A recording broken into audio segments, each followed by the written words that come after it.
la viva Atletico pagando, mi copa de la.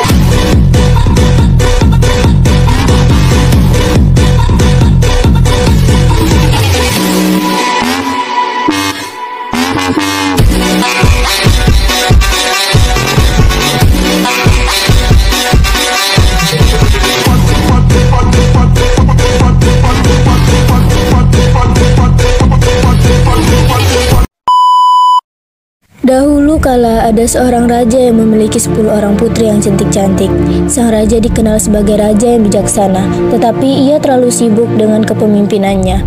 Karena itu, ia tidak mampu untuk mendidik anak-anaknya. Istri sang raja sudah meninggal ketika melahirkan anaknya yang bungsu, sehingga anak sang raja diasuh oleh inang pengasuh.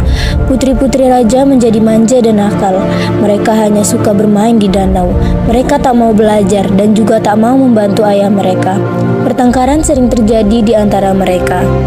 Ke-10 putri itu dinamai dengan nama-nama warna. Putri sulung bernama Putri Jambon, adik-adiknya dinamai Putri Jingga, Putri Nila, Putri Hijau, Putri Kelabu, Putri Oranye, Putri Merah Merona, dan Putri Kuning. Baju yang mereka pakai pun berwarna sama dengan nama mereka. Dengan begitu, sang raja yang sudah tua dapat mengenali mereka dari jauh. Meskipun kecantikan mereka hampir sama, si bungsu Putri Kuning sedikit berbeda. Ia tak terlihat manja dan nakal. Sebaliknya, ia selalu riang dan tersenyum ramah kepada siapapun.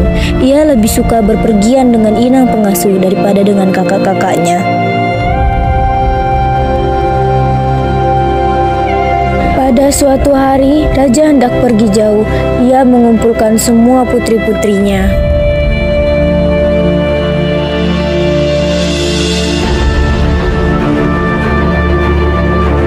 Aku hendak pergi jauh dan lama. Oleh-oleh apakah yang kalian inginkan? Aku ingin perhiasan yang mahal. Aku ingin kain sutra yang berkilau-kilau. Aku ingin sepatu yang indah.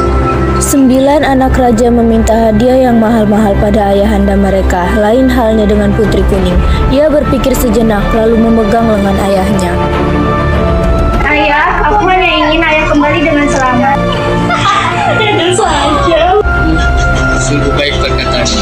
Tentu saja aku akan kembali dengan selamat dan kubawakan hadiah indah buat.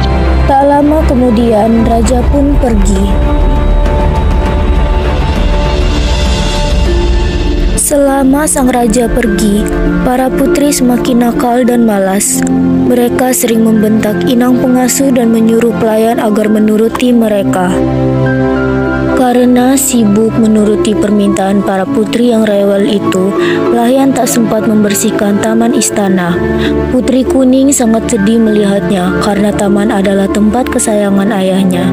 Tanpa ragu, Putri Kuning mengambil sapu dan mulai membersihkan taman itu. Daun-daun kering dirontokkannya, rumput liar dicabutnya, dan dahan-dahan pohon dipangkasnya hingga rapi. Semula, inang pengasuh melarangnya, namun Putri Kuning tetap berkeras mengerjakannya. Kakak-kakak Putri Kuning yang melihat adiknya menyapu tertawa keras-keras. Dan tampaknya kita punya pelayan baru. Pelayan di sini. Ini masih ada sampah nih. Taman istana yang sudah rapi kembali acak-acakan. Putri Kuning diam saja dan menyapu sampah-sampah itu. Kejadian tersebut terjadi berulang-ulang sampai Putri Kuning kelelahan. Dalam hati, ia bisa merasakan penderitaan para pelayan yang dipaksa mematuhi berbagai perintah kakak-kakaknya. Kalian ini sungguh keterlaluan. Seharusnya saya tidak membawakan apa-apa untuk kalian. Bisanya hanya mengganggu saja. Dan aku bosan, ayo kita main ke dalam saja. Mereka meninggalkan Putri Kuning seorang diri. Begitulah yang terjadi setiap hari sampai ayah mereka pulang. Ketika sang raja tiba di istana, ke-9 putrinya masih bermain di danau, sementara Putri Kuning sedang merangkai bunga di teras istana.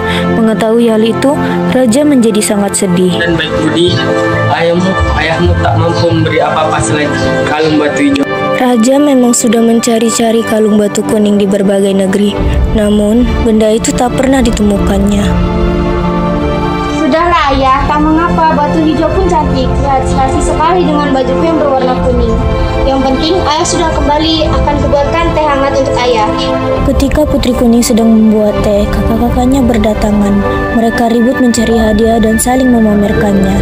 Tak ada yang ingat pada Putri Kuning, apalagi menanyakan hadiahnya. Keesokan harinya, Putri Hijau melihat Putri Kuning memakai kalung barunya. Wahai adikku, bagus benar kalungmu ini. Seharusnya kalung ini menjadi milikku karena aku Putri Hijau. Ayah memberikannya kepadaku, bukan kepadamu. Putri Hijau menjadi marah. Ia segera mencari saudara-saudaranya dan menghasut mereka. Putri Kuning itu, dia menggunakan kalungku. Seharusnya itu menjadi milikku, namun dia merampas dari satu ayah. Kita harus mengajari dia dengan baik. Mereka lalu sepakat untuk merampas kalung itu. Tak lama kemudian Putri Kuning muncul. Kakak-kakaknya menangkapnya dan memukul kepalanya. Tak disangka pukulan tersebut menyebabkan Putri Kuning meninggal. Putri Kuning diangkat lalu dikubur di taman kerajaan. Raja yang merasa kehilangan pun mencari keberadaan Putri Kuning, namun tidak ditemukan. Saat Raja berjalan di taman, ia berhenti karena melihat tanaman yang indah. Bunganya wangi dan berwarna kuning seperti baju Putri Kuning. Daunnya berwarna hijau seperti kalung batu hijau yang Raja berikan. Di saat itulah Raja memberi nama tanaman tersebut Bunga Kemuning.